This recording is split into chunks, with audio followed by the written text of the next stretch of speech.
واش فراسك إلا خرجت لك شي ضريبة كيف ما كانت وداز عليها 4 سنين راها كتقادم، ما تخلصهاش واخا يصيفطوا ليك، واخا يقلبوا عليك، ولا بغاو بالسيف يديوها، ولا مشاو يحزوا عليك باش يهزوا لك فلوس من البنكة، ولا هددوك انهم غادي يحزوا عليك، راه من حقك تمشي للمحكمة الإدارية وترفع عليهم دعوة، حيت ماشي من حقهم يتخلصوا من هاد الضريبة لأنها ببساطة تقادمات.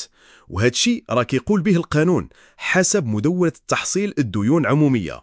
أي ضريبة كتسقط إلا دازت عليها 4 سنين من تاريخ التحصيل ديالها وما بدوش معاك حتى شي إجراء رسمي.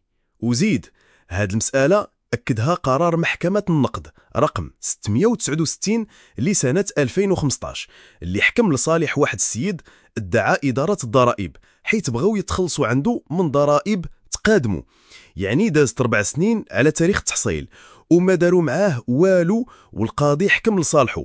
ولكن الحاجة الوحيدة اللي كتقطع هاد التقادم هي التحصيل الجبري، يعني إلا المحاسب ولا القابض ولا أي واحد مكلف بدا معاك المسطرة ديال التحصيل الجبري راها كتقطع هاد المدة ديال 4 سنين.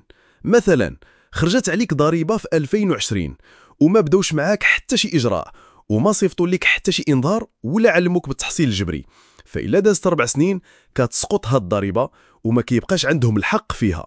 الله يعاونكم وعرفوا حقوقكم، القانون معكم.